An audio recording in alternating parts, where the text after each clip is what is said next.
Hey, this is Tim Anderson. Today is June 10th, 2021. Hope everyone is having a good day.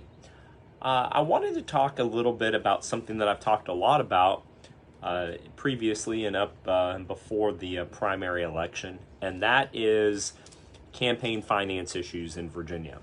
Now, we just got through the primary nomination in Virginia for the governor, lieutenant governor, attorney general on the Democrat side, and then a bunch of House of Delegate seats that were contested as well.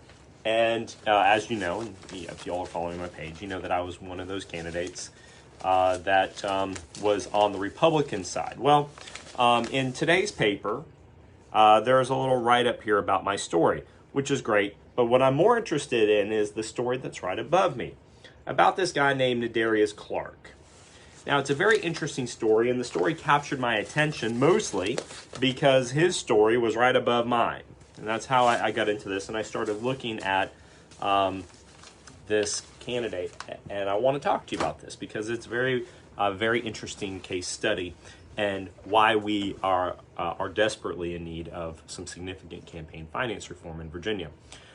So there was a Democrat delegate in the Chesapeake area named Steve Heretic, and he was challenged by this newcomer, Nadarius Clark. And very much kind of like I was challenging a very established politician, I kind of gravitated, even though it was happening on the Democrat side, it kind of gravitated me towards the story.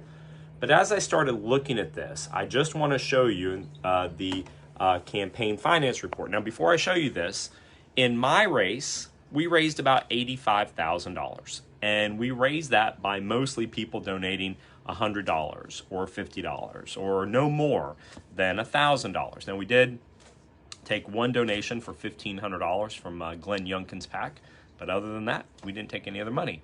So I was very interested when I looked at the VPAP report for Nadarius Clark to see that in his primary race, he raised $538,353. Now, that is unusual, to say the least. So let's look at where the money came from. So you'll see that the vast majority of the money came from 18 donors. So let's take a look at this. And look at this. $305,899 came from a PAC called Commonwealth Ford. We're going to talk about that just in a second. $165,000 came from Sonia Smith, who is a very wealthy donor that lives out in Charlottesville. $60,000 came from this Clean Virginia Energy Fund. Now, I want you to keep that in mind for a second, because what's interesting here is, remember this word, Clean Virginia Fund, okay? Now, let's go up here and let's look at the Commonwealth Forward donation, okay? These are the donations of when this money came in. It all came in the last month of the campaign. So, let's come over here and let's look at Commonwealth Forward's overview report.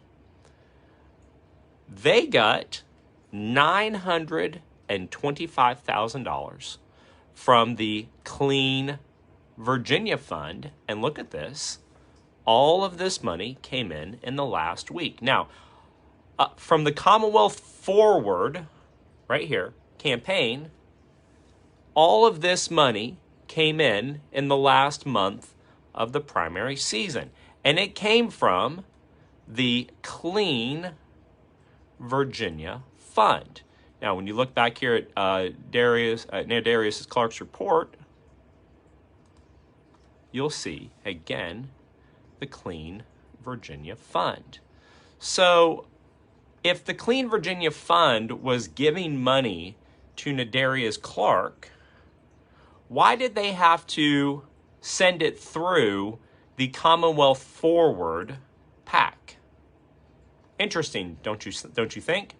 So, is there a pattern? Well, just for a second, let's look at the Democrat that I'm going to be running against, Nancy Guy. Looky here. This is Nancy Guy's campaign finance report. Sonia Smith, once again, $30,000 to her campaign. Clean Virginia Fund, that same fund that was the contributor to the Commonwealth Fund, is right there. Now, you look at Clean Virginia. This is their website right here, cleanvirginia.org. And we see Michael Bills is the chair. So, between Michael Bills and Sonia Smith, hundreds and hundreds of thousands of dollars went into the Nadarius Clark race for a primary race in the 79th district between two Democrats.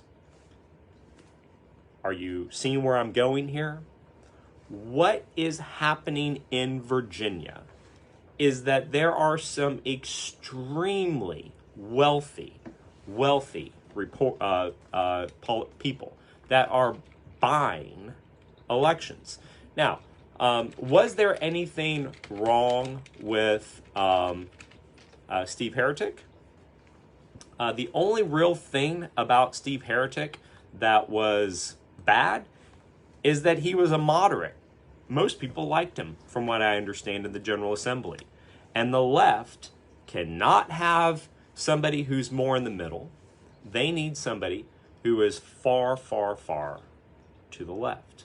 And so what they did is they got rid of the moderate Democrat that was out there with a bunch of, with somebody who's no named, who people got behind and gave $500,000 to.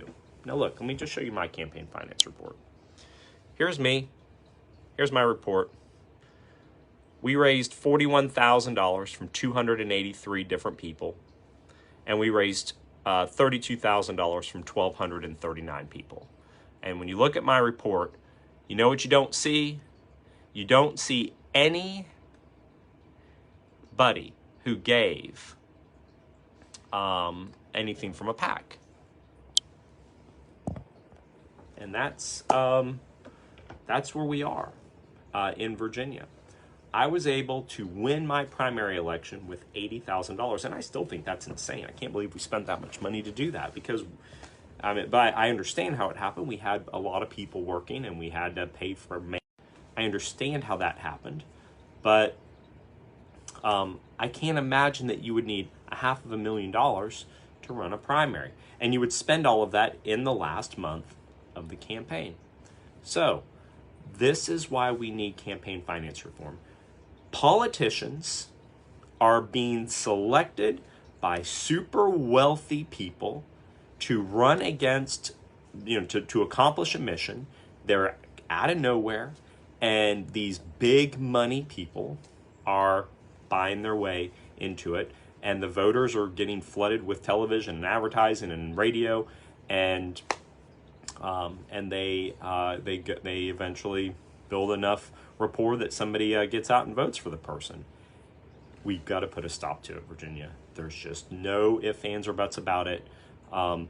There cannot be $500,000 going into a delegate primary race on the Democrat side for somebody who's out of nowhere. We've got to put a stop to it. We've got to put a stop with one fund giving money to another fund, and then that fund's giving money to the candidate, and then this person is giving money on their own individually, and then this person's giving money to a PAC, and then that PAC gives that money to a campaign. When I get into the House of Delegates, it is going to be my top priority to try to clean this mess up. I'm sure I'll face some resistance, but this is wrong. What is happening is wrong. Now, Nadarius Clark, I don't know him. He may be a fantastic, I'm not sure, but what I do know is that he got there off of $500,000 from PAC money and very rich people buying access, and very little money coming from the people that actually live in the 79th district. So, pointing that out for what it's worth.